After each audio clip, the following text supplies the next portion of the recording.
Oh banyak. Ya, sekarang nanti sambil jalan aja. Gimana nih persiapan ini Pak?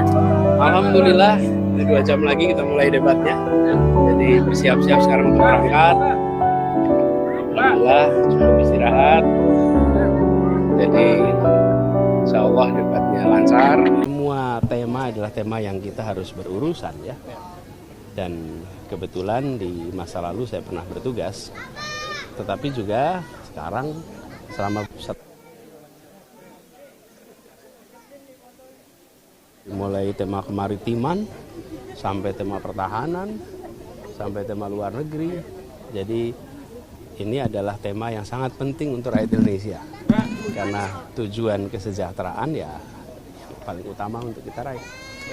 Pak, saat debat kemarin kan ini waktu lihat di sosial media sentimen negatif Bapak ini cukup tinggi karena Bapak banyak nyerang. Kalau nanti bagaimana Pak? Bapak melihat seperti itu bagaimana pada sentimen negatif kepada Bapak menyerang lawan? Sebenarnya yang dipaparkan adalah fakta, yang dipaparkan adalah pandangan yang bisa didiskusikan, bisa dibahas, semuanya masalah kebijakan. Dan pada saat perdebatan, disitulah kesempatan untuk menyampaikan pandangan. Nah, kalau sesudah perdebatan namanya pembentukan opini. Nah, pembentukan opini itu kuat-kuatan anggaran.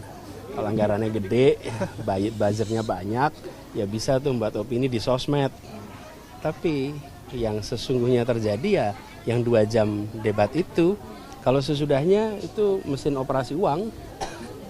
Dan itulah yang kemudian dicoba diciptakan persepsinya. Tapi yang penting bagi kami sampaikan gagasannya, sampaikan idenya, dan semuanya terkait kebijakan. Pak, kemarin kan beramai-ramai kemudian kampus menyatakan sikapnya terhadap demokrasi saat ini. Apakah ini nanti juga akan Bapak bahas gitu, bersinggungan dengan pendidikan, dan banyak yang bilang bahwa pendidikan ini harusnya tidak dicampurkan dengan politik. Bagaimana?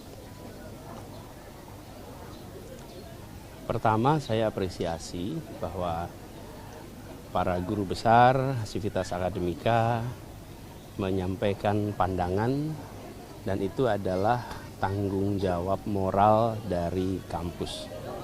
Dalam sejarah perjalanan Indonesia, masyarakat kampus, masyarakat intelektual selalu menjadi garda terdepan perubahan. Yang mendirikan republik ini itu kaum intelektual. Orang-orang yang bersekolah di masanya. Di saat 95% penduduk buta huruf, kaum terdidik inilah yang menjadi anggota BPUPKI. Jadi kalau dibilang kaum terdidik, masyarakat kampus tidak boleh menyuarakan pandangan tentang kondisi politik, menurut saya tidak tepat. Mereka boleh menyampaikan.